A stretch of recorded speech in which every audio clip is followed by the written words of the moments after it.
अत्तार, तंबोली और मनियार बिरादरियों ने नांदेड़ लोकसभा इंतखाबात में कांग्रेसी उम्मीदवार अशोक चौहान को अपनी हिमायत दे दी है। नांदेड़ लोकसभा इंतखाबात के पेश नजर एटीएम के दफ्तर मनियार गली में कमेटी के जिम्मेदारान का एक इजलास मुनक्किद हुआ। इस मीटिंग में नांदेड़ से लोकसभा उम्मीदवारों के नामों और कामों पर गौर खोज किया गया। साथ ही मुल्क के मौजूदा हालत पर चर्चा भी की गई। मीटिंग में तवील गुफ्तगू के बाद नांदेड़ लोकसभा से कांग्रेस की हिमायत करने का फैसला लिया गया।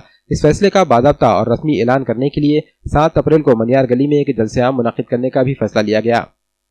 एटीएम कमेटी की जानिब से कल 7 अप्रैल शाम अशोक राव जी चौहान साहब, डीबी सावन और अमर राजोकर साहब का जो है एटीएम कमेटी की जानिब से प्रोग्राम इतवार के 7 अप्रैल शाम में जो है 8 बजे से 10 बजे तक इनका प्रोग्राम रहेगा। एटीएम कमेटी की जानिब से ये प्रोग्राम रखा गया है। नांदेड़ के लोगों से ये अपील करता हूँ मैं कि ज़्यादा से ज़्यादा जो है इस प्रोग्राम को जो है शिरकत करके ज़्यादा से ज़्यादा कामयाब बनाने की कोशिश। नांदेड़ एटीएम कमेटी ने जो है कांग्रेस पार्टी को जो है तायद किया है। एटीएम कमेटी का एक ज़िम्मेदार होने की हैसियत से मैं जो है तायद करता हूं। अशोक राव चौहान का कल हमने जलसा लिए हैं, जिसकी मैं तायद करता हूं और हमने पहले बैठकर जो है आपस में तय किए हैं। तयशुदा बात पे हम जो है इस रास्ते पर आए हैं कि भाई हमें यहाँ पर हमारी सियासती एक तंजीम जो है हमको कामयाब करना है।